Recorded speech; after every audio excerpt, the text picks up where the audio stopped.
Still in this arena of stop, think, and jump, exploiting the opportunities, we ask the question, will I stay the course when it comes to this particular idea that I'm thinking of working on? Will I stay the course? So now, staying the course means to keep on going strong to the end of a race or a particular contest, to keep on going to the end of a race, keep on going strong to the end of a race or a particular kind of contest. Now, when we think about a business or running through an idea, or when we think about exploiting an opportunity, we have to consider that when it comes to running a business or being an entrepreneur, it's not a sprint. It's more of a marathon. It's a journey. You journey towards entrepreneurship. Consider the fact, a lot of people may want to be like Warren Buffett, but think about this.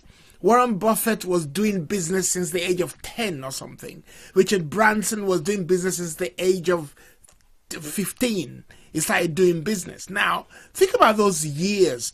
That's a journey. That's a lifetime of being an entrepreneur, learning, growing, being inspired, learning things that keep you motivated, and, staying the course. That's what it's about. So what you want to do is, when you're thinking about an idea, you got to ask these three questions that I think are important. Number one, what is my level of passion for this idea?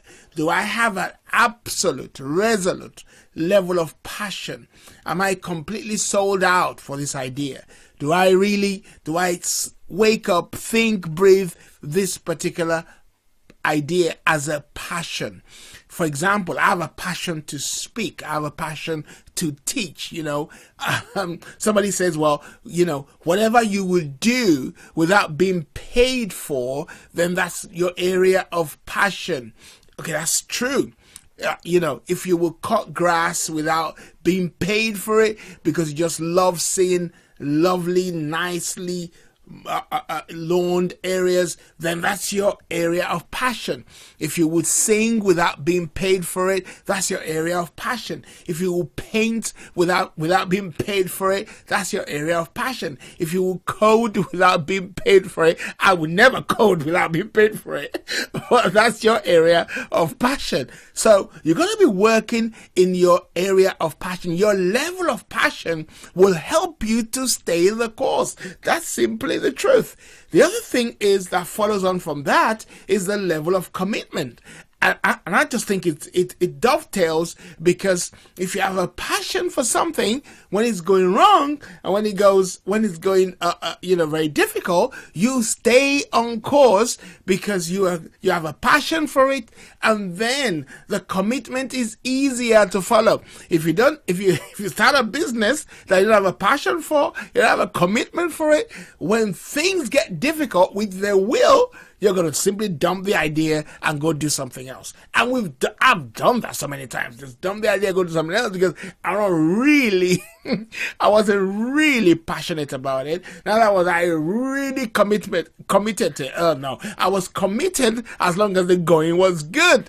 You could not do that when you're running a business. You're going to be passionate about it, and you're going to be committed to it to enable you to stay the course and reap the benefits that are there. So you're going to be thinking about that before you actually launch the business.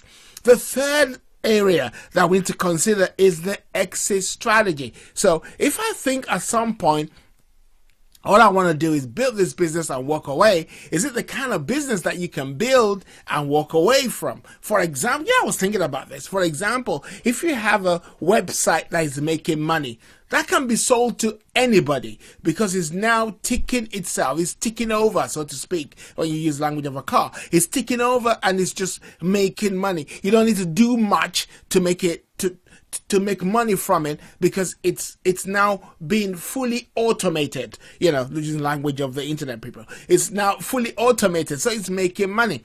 But if you have a business that is like a photography business, and you have to go out and take pictures, you can only sell that to a photographer, you know, because exit strategy, or being able to sell that business as an exit strategy, is going to be much more difficult, you know, just because it lends itself to having to sell it to somebody who's interested in photography itself and can do it well. Otherwise, the business will collapse.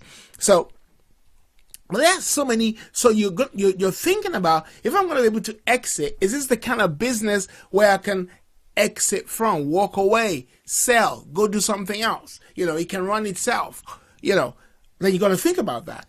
So when you're considering starting, these questions are quite crucial to help you determine whether you're going to run with this particular business idea or not. So you got to be honest with yourself, as we said earlier, and finally you got to take action by, you know, developing your passion, being more committed, and work on your exit strategy if that's the approach you want to have. All right, I'll see you in the next video.